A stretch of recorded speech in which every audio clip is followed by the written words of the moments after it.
Mesdames, Messieurs, bonsoir. Bienvenue au 20h30 sur la CRTV. Les titres du journal. Technologie et savoir-faire pour aider les femmes à procréer. Le 10e workshop du Centre hospitalier de recherche en chirurgie endoscopique et reproduction humaine forme les jeunes médecins depuis ce matin à Yaoundé. La longue marche des concours d'entrée dans les grandes écoles au Cameroun, le dossier de la rédaction revisite le parcours du combattant des postulants, paroles aux acteurs et petites recettes de succès dans le 20h30.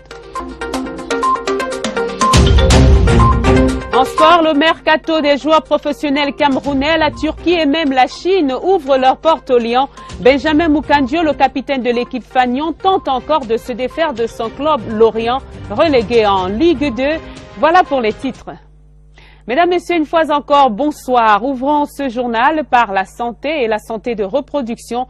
Le Centre hospitalier de recherche et d'application en chirurgie endoscopique et de reproduction humaine accueille un atelier de formation des gynécologues obstétriciens.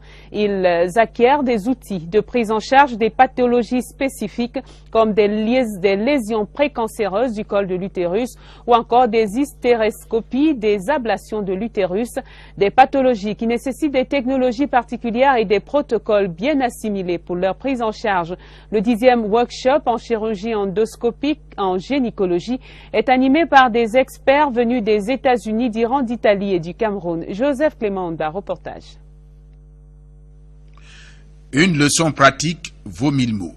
La première intervention chirurgicale du 10e workshop des chirurgies endoscopiques en gynécologie du Centre hospitalier de recherche et d'application en chirurgie endoscopique et reproduction humaine CRACER est un véritable cas d'école. Au départ, l'on avait pressenti des lésions précancéreuses du col de l'utérus, mais à l'épreuve des faits, le cas est bien plus grave chez cette patiente de 51 ans.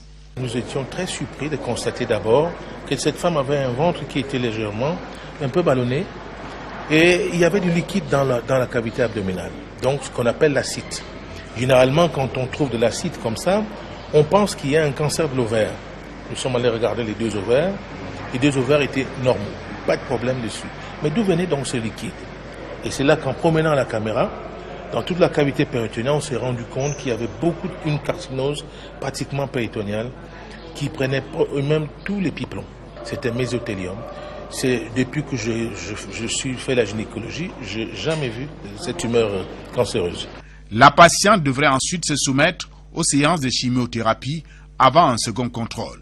Pour ce cas, comme pour bien d'autres, la chirurgie endoscopique soulage mieux que la chirurgie classique. This is the future of surgery. Pour le docteur Adel Chervin, venant de Boston aux États-Unis, la chirurgie endoscopique est la voie du futur. Des installations permettant aux étudiants des facultés de médecine et des médecins en spécialisation de mieux s'imprégner de la confection des points de suture. On ne peut pas aller directement sur l'humain. On commence sur les simulateurs et ensuite nous passons sur le modèle animal. Maintenant on passe au modèle humain et demain matin jusqu'à vendredi, nous allons faire cette chirurgie-là sur l'humain et on va pratiquer toutes les techniques nécessaires. Lors de la cérémonie officielle d'ouverture du 10e workshop de chirurgie endoscopique en gynécologie à l'amphithéâtre 300 du CRACER, les orateurs se félicitent des assises qui vont permettre de vulgariser la chirurgie endoscopique en Afrique. Le gouvernement de la République, le chef de l'État et la première dame camerounaise, marraine du CRACER, Madame Chantal Biya, sont remerciés pour leur implication dans la mise en place de cet hôpital dédié à la mère. Les experts venus des États-Unis, d'Europe et d'Asie n'ont pas simplement apprécié les installations techniques, ils savourent également les prouesses de ces choristes. Dans un mois, le Cameroun accueille le bateau hôpital Mercy Ship, une mission humanitaire qui va offrir des soins gratuits à près de 5000 patients parmi les plus défavorisés. Une base hospitalière d'appui à Mercy Ship est en cours d'aménagement à Douala. Le ministre de la Santé publique est allé s'assurer des bonnes conditions, de la bonne conduite de ces opérations. Ce sont quelques 400 lits qui ont été réquisitionnés dans les établissements hospitaliers de la ville et tout semble rassurant d'après ce reportage de Daoud Mouliom de CRTV Littoral. Visite d'évaluation, visite de recadrage et les dernières consignes. À 30 jours de l'arrivée du navire hôpital de la mission humanitaire Mercy Ships à Douala, le ministre André Mamafouda n'a pas voulu s'en tenir au rapport écrit. Et il n'y avait pas mieux qu'une visite de tous les sites d'appui logistique et d'hébergement retenus. Première halte, l'hôpital gynéco-obstétrique et pédiatrique de Douala. C'est ici que seront logées les 500 femmes enregistrées pour opération des fistules obstétricales. 58 lits sont déjà prêts sur les 70 demandés. Deuxième arrêt, hôpital de district de Nilon. Plus de 200 lits disponibles dans un cadre rénové et équipé pour l'accueil et le suivi des malades. Le point de chute de la visite, c'est à l'hôpital La Quintini de Douala. Plus de 120 lits acquis pour le confort des malades des dents et oculaires.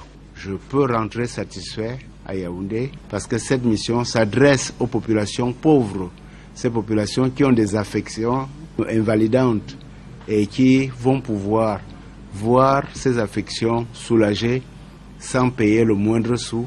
Les premiers tris des patients se feront à la maison du parti de Bonanjo, rassure le gouverneur. Tout comme le délégué du gouvernement fait de la gestion des déchets un souci maîtrisé. Pour des patients en majorité ruraux, les menus alimentaires ne seront pas loin de leurs préférences. Les services et les budgets des hôpitaux d'appui sauront préserver leur autonomie. Le dossier de la rédaction ce soir qui s'attarde sur la longue marche des candidats aux différents concours d'entrée dans les grandes écoles, un parcours souvent tortueux qui profite à quelques esprits malins et avides de gains. Vous avez sans doute déjà remarqué autour des préfectures, des sous-préfectures et même des services des gouverneurs ces longues files de personnes, futurs bacheliers, étudiants et autres jeunes de 32 ans au plus qui prennent d'assaut les administrations pour compléter leur dossier de candidature dans les délais.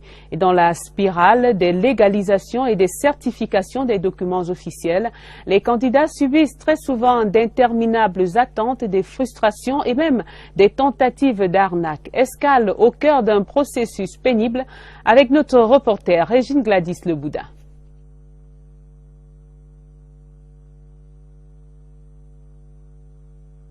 La queue n'a pas de fin depuis le matin. Le moral a même le sol. Ces jeunes espèrent légaliser leur diplôme, épreuve obligée pour postuler à une grande école. Vraiment, quand tu regardes même le rang là, c'est pas évident. Tu as même envie de rentrer, mais bon, on va faire comment? Au bord des larmes, certains baissent les armes et tous les posters sont bons pour atténuer l'inconfort de la file qui stagne. Vraiment, ça me chauffe la tête. C'est difficile. Parce que tu ne sais pas là où commencer et puis quand on te donne des renseignements, c'est pas toujours exact. Le vrai chaos bouillonne en face, où des visages en colère se dressent aux portes du gouverneur et du préfet. Le rang a cédé place à une masse compacte de candidats désespérés. Certains ont dormi sur place, d'autres comptent les heures depuis l'aurore. Chaque jour, on quitte de chez nous à 3 heures, 4 heures. On vient même, tu ne déjeunes pas, on vient encore passer toute une journée. Chaque matin, tu viens, lundi, mardi, pendant 2 semaines, tu viens dire, nous sommes étudiants, on a les coups à faire, on a les racabages à faire. Les dossiers de révolte plein le cœur, les candidats transpirent de peur face à l'urgence des délais. La date limite, c'est vendredi. Et je ne suis pas sûr que vendredi, j'aurai bouclé ça. Si on pouvait reculer justement la date de dépôt de nos dossiers. Eux sont à 2 cachets de la fin du calvaire. Paperasse complet, fiche d'inscription timbrée, la course contre le temps est presque gagnée. Pour ces aspirants à l'ENAM. Je suis très fière, j'ai déposé dans les délais, ça s'est bien passé, je n'ai pas eu de difficultés. Au bout du concours de persévérance, un récépissé, ticket d'accès à l'examen et peut-être à l'école de ses rêves. Le premier obstacle du dépôt du dossier surmonté, il faut se préparer aux examens proprement dit. Si l'objet est le même, être reçu au concours, les voies pour y parvenir prennent des bifurcations diverses. Il y a les adeptes des raccourcis, cela mise tout sur les parrainages et les enveloppes d'argent selon les cours du marché. Les autres, considérés comme des naïfs, n'ont que la force du travail et la foi en Dieu. Sur le chemin du succès aux examens officiels, Lucrèce Medoundiemba.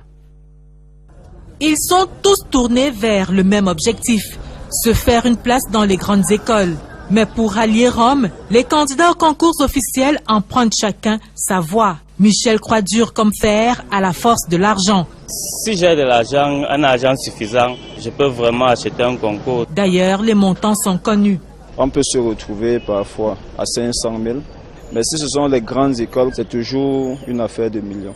Vanessa, quant à elle, ne cracherait pas sur la main tendue d'un tonton ou d'une tata haut placée. Si moi j'ai la possibilité d'avoir un parent, je ne vais pas hésiter. Arnaud frappe pour la 5e fois à la porte de l'ENAM, mais il continue de ne jurer que par le travail. Moi, je ne pense pas qu'il y a d'autres moyens pour réussir que le travail intellectuel. Le travail, oui, mais également une foi inébranlable en la puissance de Dieu. C'est le pari de Flore. Nous étudions, mais nous pensons seulement que notre chance n'est que du côté de Dieu. Mais comment des candidats en sont-ils arrivés à croire que le travail seul ne paye plus? Ça fait 3 ans aujourd'hui que je fais des concours. La première année, j'ai fait 6 concours. La deuxième année, 4. Et cette année-ci, je m'apprête à faire 2 ou 3 concours. Pour réussir un concours, vraiment, il faut soit avoir une connaissance, soit avoir des moyens pour monnayer. On sait que c'est comme ça que ça se passe. Oh que non, rétorque-t-on à l'ENAM en pleine semaine culturelle. Il y a certes le réel politique camerounais, mais il y a d'abord le mérite. L'une des conditions majeures pour entrer à l'ENAM, c'est d'abord l'excellence. Ensuite, il y a l'équilibre régional. Une règle dans l'ENAM. Question d'argent, je ne sais pas, il n'y en a pas à notre connaissance. C'est beaucoup plus dans l'imagerie populaire. Voilà qui est dit. À chaque candidat de trouver la voie qui va le conduire au succès. En tout cas, la ruée vers les concours officiels a ouvert un champ de possibilités pour quelques entrepreneurs qui ont su saisir le filon. C'est ainsi que les cours de soutien sont nés. Ce sont les prépa concours. Ils offrent des modules qui sont censés offrir aux candidats au concours d'entrée dans les grandes écoles toutes les chances de réussite. Les prépa concours, un business qui marche. C'est un reportage de Karine Oliviabit. Ambiance studieuse dans cette salle de cours de l'école primaire de la retraite. Ce sont pour la plupart des élèves de terminale. Ils se préparent pour le concours de la faculté de médecine qui aura lieu le 2 septembre prochain. Je voudrais être certaine d'avoir assez d'informations, assez de connaissances pour pouvoir aborder le concours parce que juste les connaissances de terminale, c'est pas assez, je pense. Ce sont des concours niveau baccalauréat, mais il faut avoir un supplément, oui, de niveau première année ou deuxième année de l'université. Et il y a beaucoup de notions que ces enfants ont aussi eu déjà à oublier, des notions qui ont été abordées en 3e, en 4e. Donc nous essayons de revenir là-dessus. Le centre accueille également des candidats au concours des écoles d'ingénieurs, de communication, ainsi que des écoles normales. 276 élèves au total. Les cours ont lieu tous les jours de lundi à vendredi et sont dispensés, comme ils disent, par les meilleurs étudiants des grandes écoles et des enseignants de lycée. Le groupe afficherait de bons résultats. Pour les écoles d'ingénieurs, comme Polytechnique principalement, parce que c'est l'une de nos formations principales, nous avons eu 131 personnes sur les 180 qui ont été retenues au concours de Polytechnique. Pour les formations médicales, nous avons eu sur les 800 personnes qui ont été retenues, 510 personnes sur les 800. Cette réussite a un coût, 48 000 francs CFA par élève pour une préparation de 2 mois. Le groupe possède 9 centres à Yaoundé et une trentaine dans tout le pays. Autre lieu, Collège Matanfen à Yaoundé, où un autre groupe a pris ses quartiers. Le principe est le même ici. 76 élèves inscrits suivent des cours de préparation au concours des grandes écoles. Les prix varient entre 27 000 et 45 000 francs en fonction de la filière. Les grandes écoles, c'est en moyenne 10 000 places. Et vous savez, au Cameroun, on a pratiquement 60 000 bacheliers par an. Et vous voyez que si on essaie de faire une petite probabilité, ce ne serait pas facile. Du coup, 48 000 francs payés pour 2 mois de cours de préparation, honnêtement, c'est pas trop demandé. Je considère que c'est le prix de la réussite. C'est pas cher payé. Bonne ou moins bonne, les prépa concours sont nombreuses à se partager le marché au Cameroun. Un véritable business. Les prix fixés par les promoteurs varient d'un groupe à un autre. Bien qu'il n'existe au bout aucune garantie de succès, les candidats, eux, n'hésitent pas à se donner les moyens d'y parvenir. À la liste des grandes écoles déjà connues, il faudra désormais adjoindre l'École nationale supérieure polytechnique de Maroua. Le NSPM est né de la transformation de l'Institut supérieur du Sahel. Ce changement de dénomination fait suite à un décret du président de la République du 6 juillet 2017. Le NSPM aura entre autres missions la formation doctorale dans les domaines de la promotion de l'ingénierie appliquée et le perfectionnement des techniciens et professionnels dans les technologies du développement, notamment en zone sahélienne. Bakary Galdima de CIR TV Extrême Nord nous présente ce nouvel établissement. 7 ans après sa création, l'Institut supérieur du Sahel de Maroua change de dénomination et devient désormais l'École nationale supérieure polytechnique de Maroua, une école qui a une orientation d'ingénierie. C'est une véritable école de haut niveau que le chef de l'État nous a donnée. Vous avez dû noter dans le décret, il y a des ingénieurs des travaux, c'est-à-dire formés en 3 ans, et des ingénieurs de conception formés en 5 ans. Nous avons également dans le cursus la formation doctorale. Donc nous aurons des masters recherche en sciences de l'ingénieur et également des PhD dans le domaine des sciences de l'ingénieur. Mais fondamentalement, qu'est-ce qui va donc changer? Nous aurons donc des formations d'ingénieurs de conception dès la première année. C'est beaux-arts et sciences du patrimoine, les sciences sociales pour le développement.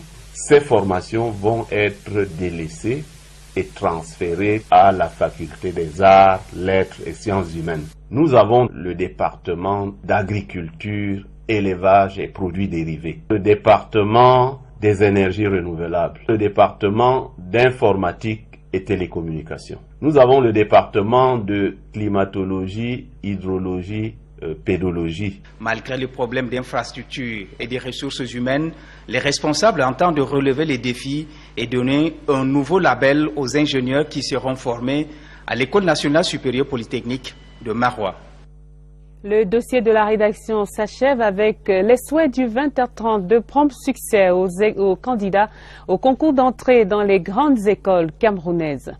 La 11e assemblée plénière de l'Association des conférences épiscopales de la région d'Afrique centrale se poursuit.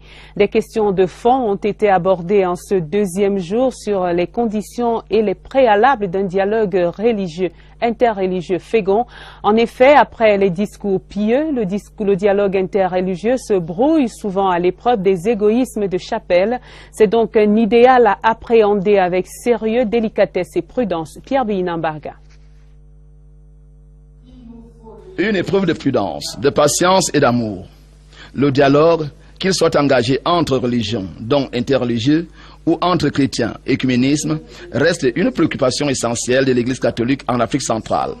Lorsqu'on parle de dialogue écuménique, c'est un dialogue qui concerne les différentes familles chrétiennes. Le Vatican a confiné le dialogue avec les églises de réveil dans le Conseil pontifical pour le dialogue interreligieux. Ce qui fait entrave au dialogue, c'est la méconnaissance des uns et des autres. La position de l'épiscopat catholique est de nous confiner dans le dialogue interreligieux que nous acceptons.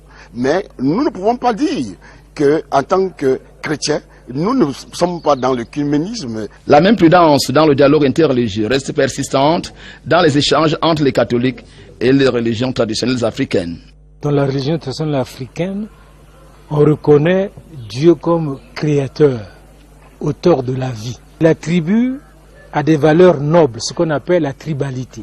Mais le tribalisme peut être un frein, parce que le tribalisme a comme source la haine. Et lorsqu'il y a la haine, c'est un obstacle de dialogue.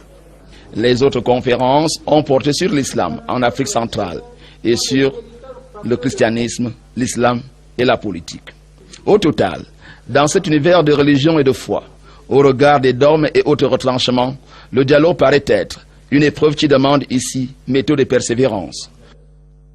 La réflexion menée à Yaoundé par les têtes couronnées de l'Église catholique d'Afrique centrale est suivie de très près par le gouvernement. À l'ouverture des travaux hier au Palais des Congrès, le ministre de l'administration territoriale, représentant le président de la République, a rappelé l'actualité et la pertinence du sujet en débat. L'œcuménisme et le dialogue interreligieux sont le ciment de l'unité des peuples. Ils peuvent aussi devenir le terreau de conflits sanglants quand ils sont mal perçus et mal gérés par les divers acteurs sociopolitique. Rodrigue Bertrand Tueno.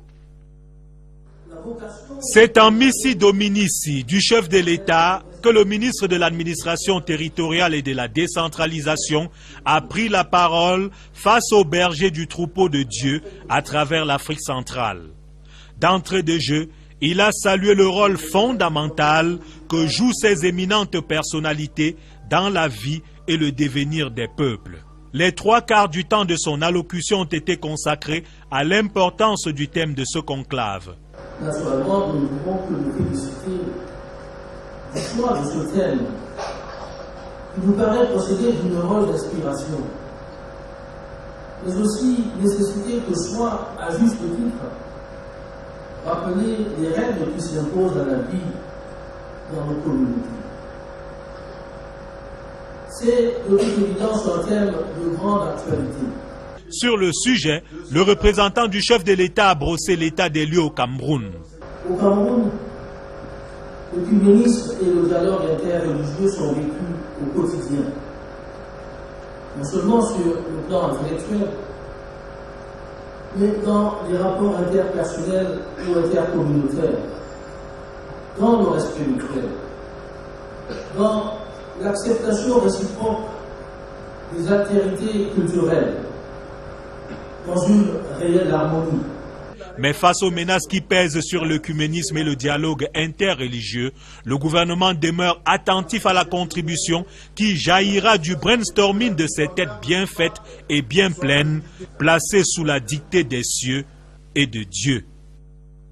Dans le 20h30, ces précisions du ministre des Enseignements secondaires pour rassurer les intervenants aux examens et concours officiels de la session 2017. Le paiement des droits est effectif. Il se fait phase par phase, conformément aux instructions données aux délégués régionaux, et ce malgré quelques retards observés dans la Damawa, le centre et l'ouest. Ce communiqué du ministre des Enseignements secondaires intervient après la publication sur les réseaux sociaux de quelques rumeurs sur le non-paiement de ses droits aux superviseurs, chefs de centre d'examen et autres correcteurs. Jean-Ernest Masséna-Ngalé-Bibéhé les rassure que le gouvernement met tout en œuvre pour qu'aucun dysfonctionnement ne vienne plus entraver le paiement intégral de ces droits. La grande enquête de ce soir a des relents économiques et nous amène dans les mécanismes de tarification de l'électricité au Cameroun. L'élément nouveau est le transfert des actifs de l'infrastructure de transport de l'énergie électrique à la Sonatrel, la Société nationale de transport d'électricité. Le transfert doit s'achever fin décembre 2017, la fin d'un processus qui devra s'accompagner d'un changement de tarification. Et déjà, le consommateur s'inquiète de cette perspective. Doit-on s'attendre à une hausse des charges et des factures d'électricité? L'enquête d'Olivier Kingemouli. En l'état actuel, la tarification de l'électricité est fonction d'un amortissement sur des investissements d'un seul acteur liés à la production, au transport, à la distribution. Il faudra même y ajouter les charges de maintenance et du commercial. Le consommateur, quant à lui, est simplement astreint au paiement d'une facture adossé à son rythme de consommation. Et je ne pense pas que le courant coûte cher. Ça dépend de la façon dont on consomme.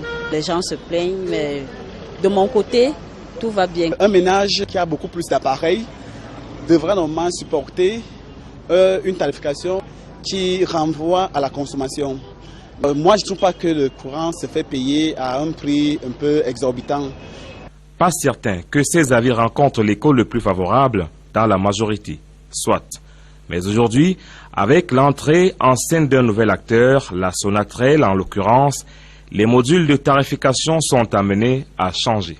Dès qu'on connaît son périmètre, on va donc connaître exactement quelle est l'infrastructure qui est liée au transport. Parce que c'est sur la base de ces infrastructures qu'on assoit la tarification. On aura donc maintenant tarification pour la Société nationale de transport et tarification pour Eneo qui va rester avec les autres segments de production, de distribution et de services-vente. Alors, le consommateur va-t-il payer deux fois? Le consommateur ne va payer pas deux fois, c'est ça que le régulateur va essayer de contenir. On va calculer le tarif qui revient à la production, tarif qui revient à la distribution et autres services. Sur cette base, on va sortir un tarif moyen. Autre centre d'intérêt, à qui le consommateur va-t-il payer la facture? Le consommateur paye à celui qui lui vend l'énergie électrique. En l'occurrence, c'est le distributeur. Il reste à savoir maintenant si le consommateur payera plus cher ou pas. Bien malin qui pourra le dire pour l'instant. De l'économie aux finances, la baisse du taux de pénalité infligé aux banques et au trésor public dans les États de la Communauté économique et monétaire des États de l'Afrique centrale. Ce taux passe de 10 à 7%. C'est l'une des décisions phares prises aujourd'hui par le comité de politique monétaire de la Banque des États de l'Afrique centrale à BEAC à Yaoundé. Cette deuxième session ordinaire de l'année examinait la situation macroéconomique de la zone CEMAC. Petite nouvelle rassurante, ce léger frémissement des économies des pays engagés depuis peu dans des réformes budgétaires et structurelles. Mélanie Félicité, Betebe. L'exercice du gouverneur de la BEAC ce mardi après-midi au siège de la Banque centrale à Yaoundé à l'issue de la session du comité de politique monétaire avait pour objet de rassurer les hommes et les femmes des médias sur la situation économique de la sous-région. Pour preuve, on note un léger frémissement de reprise de la croissance pour le compte du premier semestre de 2017. Le taux de croissance est passé de 0,6% à 0,8%. Ceci grâce à l'appui des partenaires au développement et surtout à l'admission de 4 pays de la sous-région au programme de facilité élargie de crédit du Fonds monétaire international. Il n'y a pas que le FMI dans le cadre des programmes négociés avec les fonds, il y a aussi des appuis additionnels des partenaires multilatéraux qui viennent dans le cadre de ce programme appuyer donc les politiques de nos pays. Pour sortir véritablement de cette crise et avoir du répit dans la durée, les pays devront s'engager à diversifier leurs économies en investissant dans les secteurs productifs. Un programme existe à cet effet en CEMAC. L'objectif du programme de réforme économique et financière de la CEMAC, c'est de faire en sorte qu'à la longue, qu'on n'ait plus besoin justement de recourir à des mesures d'accompagnement conjoncturel, mais que les pays par la diversification, par la consolidation de leurs bases économiques, arrivent, nous l'espérons bien, à résorber les chocs conjoncturels. Les indicateurs actuels montrent que la sous-région, tout en restant dans le rouge, connaît une légère embellie. Les tensions inflationnistes s'atténuent avec un taux de 1,6%. S'agissant des réserves de change, le comité de politique monétaire a observé leur reconstitution progressive. C'est dire si le spectre de la dévaluation du franc CFA s'éloigne petit à petit. Repenser nos routes pour conduire le développement et rapprocher les hommes. Les nouveaux axes de la politique nationale de la route sont tracés depuis ce matin. La 6e série des conférences et points focaux du Conseil national de la route, la CONAROUTE, s'est ouverte aujourd'hui. C'est le secrétaire général adjoint des services du Premier ministre qui conduisait les travaux à l'immeuble Étoile. Le compte rendu, Nicole Dudou. L'élaboration d'un projet de loi portant organisation de la sécurité routière au Cameroun et du projet décret portant création, organisation et fonctionnement d'un organisme unique dédié à la prévention et à la sécurité routière, c'est l'une des thématiques sous examen aux travaux de la conférence des points focaux du CONAROUTE à Yaoundé. La rencontre s'inscrit dans la politique générale du président de la République Paul Biya d'améliorer qualitativement et quantitativement le réseau routier au Cameroun. Autour de la table pour les débats, tous les maillons de la chaîne. Pour la première fois, les communes ont été prises en compte.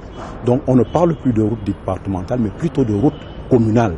C'est dire à quel point nous, les collectivités territoriales décentralisées, nous sommes concernés au premier chef. C'est-à-dire que l'on vient construire des routes, mais il faudra qu'après la construction de ces routes, on puisse songer à l'utilisation, à la protection, à la préservation de celles-ci. On a un problème de routes à construire, de routes à entretenir. Et ce n'est pas facile parce que nous connaissons les problèmes récurrents soulevés ça et là relativement à cette problématique de financement qui ne vient pas à temps. Ces assises de 3 jours aboutiront à des recommandations clés pour aider le gouvernement à assurer efficacement les réformes nécessaires à l'optimisation de la politique nationale de la route au Cameroun. Le vent de préparatifs des élections 2018 souffle déjà sur les différentes instances chargées de conduire les opérations électorales. Depuis hier, une mission exploratoire de la division de l'assistance électorale du programme des Nations Unies pour le développement, le PNUD, est à Yaoundé. Elle échange avec les différents maillons de la chaîne de préparation des élections afin de mieux cerner les besoins et d'orienter rationnellement l'assistance du PNUD. Elections Cameroun a accueilli la mission aujourd'hui. Reportage Séverin. À Elections Cameroun, la mission que conduit à Kinyemi, à Degbola, conseiller électoral au département des affaires politiques du PNUD à New York, a tenu une séance de travail avec les responsables du conseil électoral et ceux de la direction générale des élections. Un échange nourri, s'inspirant des expériences du passé, dans le but d'arrêter d'un commun accord les prochains points d'assistance du PNUD à l'organe de supervision et de contrôle des opérations électorales. Des partenaires qui ont toujours coopéré dans l'élaboration des stratégies visant à garantir une organisation libre et transparente des scrutins au Cameroun. Il s'agit d'un objectif très précis qui est de venir sur le terrain et se rencontrer avec les acteurs du processus électoral, en commençant avec l'acteur principal qui a fait la requête et de déterminer dans quel domaine éventuellement les Nations Unies pourraient apporter une assistance. Les Nations Unies interviennent juste comme une institution. Il y a plusieurs besoins et nous les voyons à travers le monde. Nous avons des desiderata que nous voulons poser sur la table. Ils vont aussi réagir en fonction de ce qu'ils peuvent nous donner. Le séjour de la mission exploratoire du PNUD prend fin le 21 juillet prochain. Mais entre-temps, l'équipe des experts onusiens tient des séances de travail avec les autorités publiques, les représentants des partis politiques et la société civile. La visite de cette équipe est d'ailleurs attendue dans les régions de l'extrême nord et du nord-ouest. Résultats et excellence de prescription du directeur général Charles Ndongo, nouveau responsable de la station régionale de la CRTV dans le centre. Gisèle Neminga, grand reporter, désormais chef de la station CRTV Centre, devra conduire ses équipes pour le rayonnement d'une région du centre curieusement invisible, alors même qu'elle abrite le siège des institutions. Sidonie Pogmoni, chef de la chaîne FM 94, va redorer le blason de la toute première FM du Cameroun. La cérémonie d'installation très courue a vu la présence du gouverneur de la région du centre, Nasseri Paul Béa. Le reportage de Nelly Christelle Ondo à CRTV Centre. C'est dans cette salle comble que les nouveaux responsables de la station régionale CRTV Centre ont pris fonction.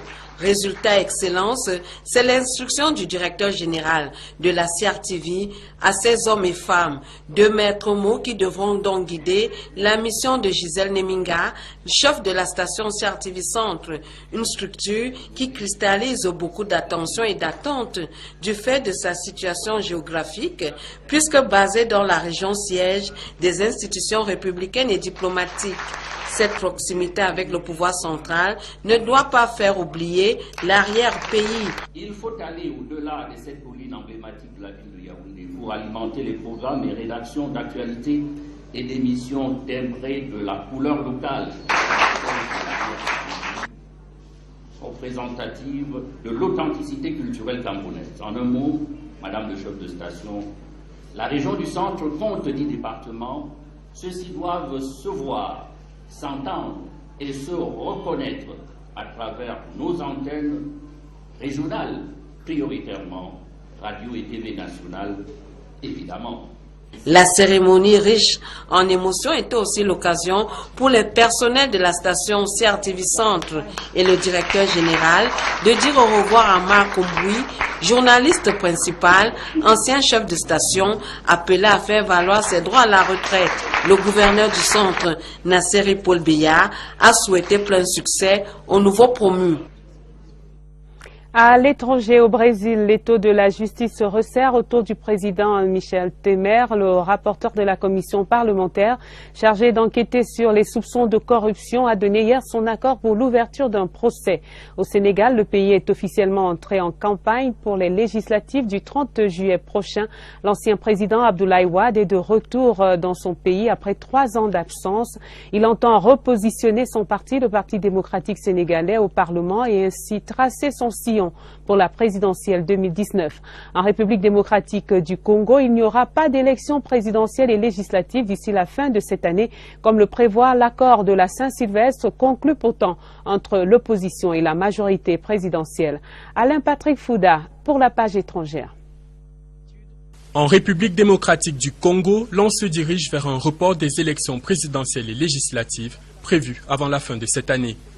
L'annonce a été faite à la presse mardi par le président de la commission électorale, Corneille Nangaa. Parmi les raisons invoquées, l'insécurité ambiante dans plusieurs provinces du pays, notamment le Grand Kasaï.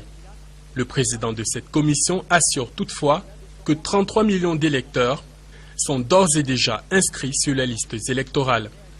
Bain de foule et aide d'honneur pour l'ancien président du Sénégal, Abdoulaye Wade. Un retour populaire qui charrie l'espoir de reconquête du terrain politique 3 ans après son dernier passage dans son pays.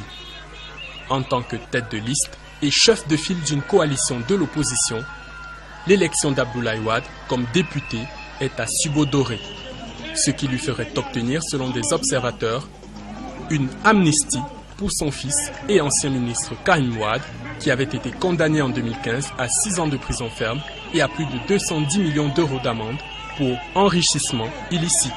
Karim Wade pourrait alors briguer la présidentielle de 2019. Au Brésil, Michel Temer souriant, mais Michel Temer conscient de la menace qui pèse sur sa présidence. Le rapporteur de la commission parlementaire qui examinait les charges de corruption impliquant le président brésilien s'est prononcé lundi en faveur de la tenue d'un procès. Mais malgré la grogne populaire, les appels à la démission et une cote de popularité en berne. La fin du 20h30 et cette formation qui est en cours adressée aux jeunes médecins et aux gynécologues obstétriciens, elle est organisée par le CRASER, le Centre hospitalier de recherche en chirurgie endoscopique et reproduction humaine, qui veut divulguer la technologie endoscopique pour aider les femmes à procréer mieux et à régler les problèmes liés à la maternité. Et puis le dossier de la rédaction ce soir a emprunté le chemin du calvaire des jeunes postulant à l'entrée dans les grandes écoles du Cameroun, un chemin semé d'embûches. Merci de votre aimable attention, merci de rester fidèle au 20h30, merci de rester sur la CIR TV. Bonsoir.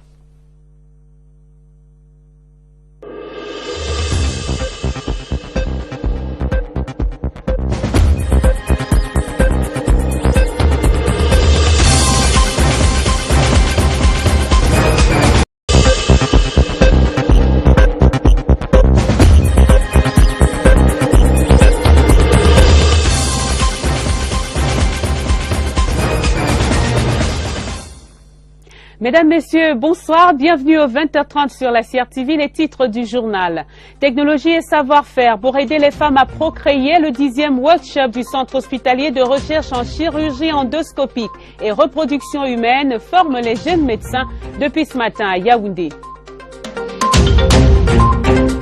La longue marche des concours d'entrée dans les grandes écoles au Cameroun, le dossier de la rédaction revisite le parcours du combattant des postulants, paroles aux acteurs et petites recettes de succès dans le 20h30.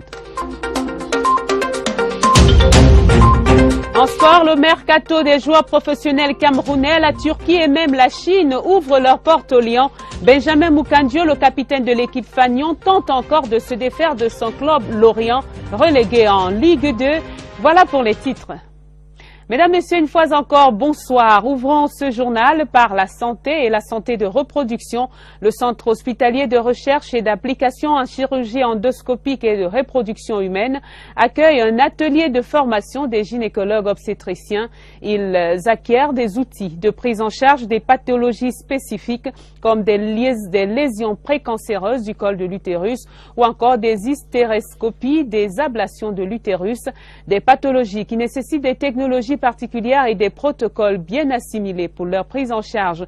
Le 10e workshop en chirurgie endoscopique en gynécologie est animé par des experts venus des États-Unis, d'Iran, d'Italie et du Cameroun. Joseph Clémenda, reportage. Une leçon pratique vaut 1000 mots. La première intervention chirurgicale du 10e workshop de chirurgie endoscopique en gynécologie du Centre hospitalier de recherche et d'application en chirurgie endoscopique et reproduction humaine CRASER est un véritable cas d'école. Au départ, l'on avait pressenti des lésions précancéreuses du col de l'utérus, mais à l'épreuve des faits... Vous avez sans doute déjà remarqué autour des préfectures, des sous-préfectures et même des services des gouverneurs ces longues files de personnes, futurs bacheliers, étudiants et autres jeunes de 32 ans ou plus qui prennent d'assaut les administrations pour compléter leur dossier de candidature dans les délais. Et dans la spirale des légalisations et des certifications des documents officiels, les candidats subissent très souvent d'interminables attentes, des frustrations et même des tentatives d'arnaque. Escale au cœur d'un processus pénible avec notre reporter Régine Gladys Le Bouddha.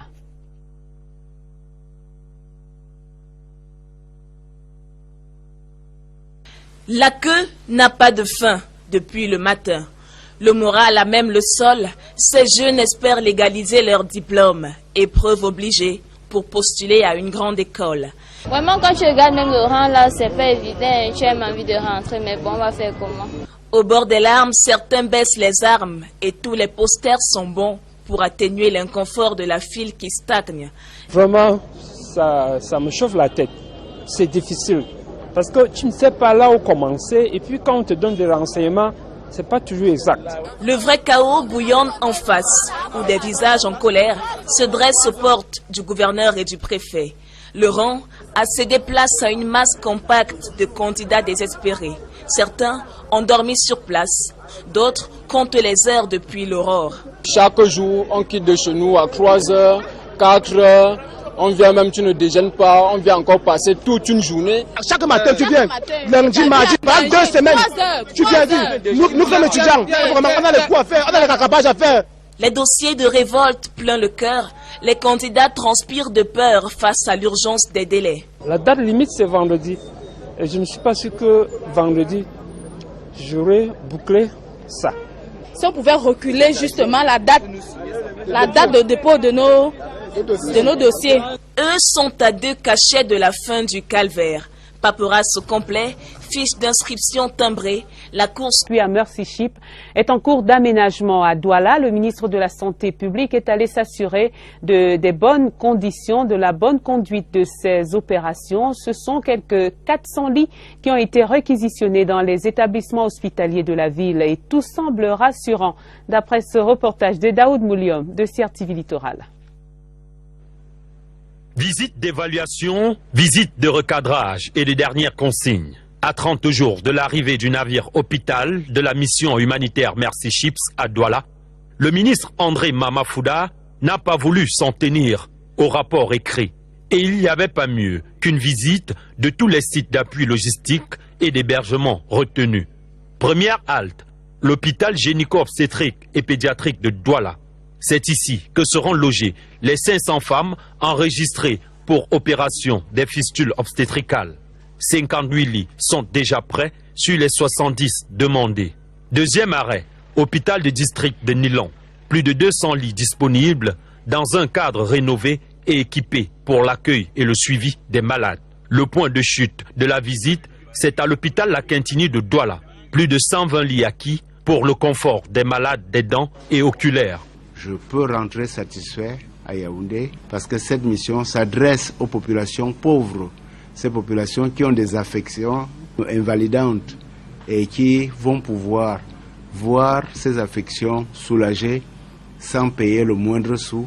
Les premiers tris des patients se feront à la maison du parti de Bonanjo, rassure le gouverneur. Tout comme le délégué du gouvernement fait de la gestion des déchets un souci maîtrisé. Pour des patients en majorité ruraux, les menus alimentaires ne seront pas loin de leurs préférences. Les services et les budgets des hôpitaux d'appui sauront préserver leur autonomie. Le dossier de la rédaction ce soir qui s'attarde sur la longue marche des candidats aux différents concours d'entrée dans les grandes écoles, un parcours souvent tortueux qui profite à quelques esprits malins et avides de... Le cas est bien plus grave chez cette patiente de 51 ans. Nous étions très surpris de constater d'abord que cette femme avait un ventre qui était légèrement un peu ballonné et il y avait du liquide dans la cavité abdominale, donc ce qu'on appelle l'acide. Généralement, quand on trouve de l'acide comme ça, on pense qu'il y a un cancer de l'ovaire. Nous sommes allés regarder les 2 ovaires. Les 2 ovaires étaient normaux, pas de problème dessus. Mais d'où venait donc ce liquide?